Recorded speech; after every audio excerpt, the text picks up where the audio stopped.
Hey guys, कैसे हैं आप सब। मैं आशा करता हूँ आप सब बहुत ही अच्छे होंगे। पर डे वीडियो बनाने के क्रम में आज ये मेरा 10वां वीडियो रहेगा। जब मैं पहले दिन वीडियो बनाया था तो हो सकता है इतना कॉन्फिडेंस मेरे अंदर नहीं था। मुझे ऐसा नहीं लगता था कि मैं यहाँ तक पहुँच पाऊँगा या आगे जो मेरी जर्नी है मैं वहाँ तक पहुँच सकता हूँ। बट अब मुझे धीरे धीरे ये बिलीव होने लगा है कि आप लोगों के सहयोग प्यार से मैं ज़रूर आगे बढ़ सकता हूँ। जब मैं पहले दिन वीडियो बनाया था उस दिन मेरे यूट्यूब पे लगभग 100 सब्सक्राइबर्स थे। अभी 172 172 के करीब सब्सक्राइबर्स हो गए हैं और लोग अपना प्यार बढ़ा रहे हैं। आप लोगों का प्यार और सहयोग ही मेरे लिए सबसे बड़ी एनर्जेटिक पावर मतलब पावर होती है। उसको देख के और आप लोगों के जो सुझाव आप लोग देते हैं उससे मुझे और ज़्यादा पावर मिलती है ये बनाने के लिए करने के लिए।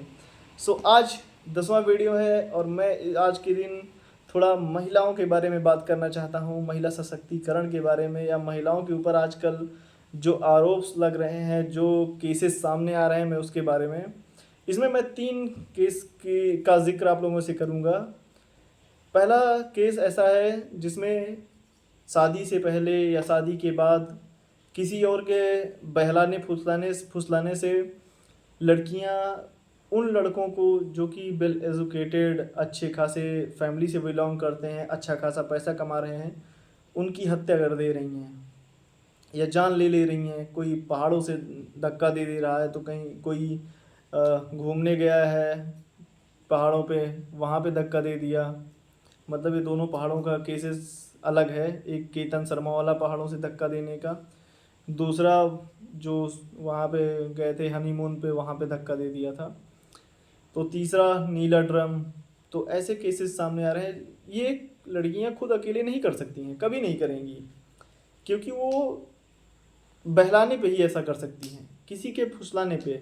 लड़कियां गलत हैं। आजकल समाज में मेंटेलिटी चल रही है कि लड़कियां मार रही हैं, शादी मत करो, ये सब धोखा दे रहे हैं, सब ऐसे बेकार हैं, मतलब किसी के ऊपर विश्वास करने लायक नहीं है। क्यों करने लायक नहीं है भाई? वो लड़की खुद से ये सब नहीं कर रही है, उसके पीछे कोई ना कोई ज़रूर है। और वो जो ज़रूर है वो कोई महिला नहीं, वो पुरुष ही है। उसका बॉयफ्रेंड, उसका प्रेमी, उसका पति, क्योंकि अभी प्रेमी की भी हत्या जल्दी में हो गई थी तो पति साथ में था। तो एक पुरुष ही है जो उसको प्रेरित कर रहा है, लेकिन नाम उसका भी लग रहा है। दोनों को साथ लेके चलो, किसी व्यक्ति विशेष को गलत कहने से कुछ नहीं होता है, क्योंकि वो अकेले ऐसा नहीं कर सकती है जब तक कि उसका सपोर्ट ना किया जाए। तो ये पहली घटना थी।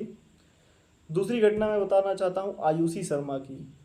मतलब एक जॉब के लिए क्या होता है कि जयपुर की ये घटना है। आयुषी शर्मा 23 साल की, जो कि तैयारी कर रही थी पढ़ाई की किसी जॉब की।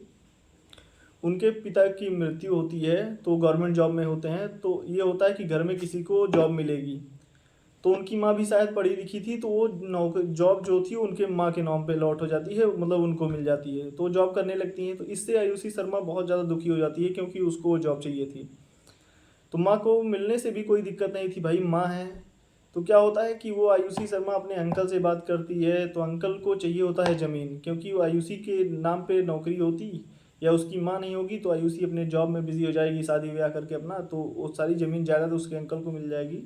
तो अंकल और आयुषी सब ये लोग प्लान करके अपनी माँ के ही नाम पे 7 लाख की सुपारी सुपारी दे देती है। वो सीरियल किलर को 7 लाख रुपए देती है अपनी माँ को मारने के लिए। तो वो किसी एसयूवी से एक्सीडेंट कर देता है। बाद में जांच में पता लगती है कि आयुषी शर्मा ही उसमें मुख्य आरोपी प्लस उसके अंकल जी लोग ये लोग थे। मतलब इसमें यह है कि मैं इस कहानी को इसलिए आप लोगों को, कहानी नहीं है हकीकत है, इसलिए मैं आप लोगों को बता रहा हूँ कि बोला जाता है कि बेटियां सबसे ज़्यादा पिता से प्यार करती हैं, लेकिन बहुत ज़्यादा केसेस में ये होता है कि या ये सच्चाई है कि वो अपनी माँ से ज़्यादा जुड़ के रहती हैं। तो कोई बेटी अपनी माँ के साथ ऐसा नहीं कर सकती एक जॉब को लेके।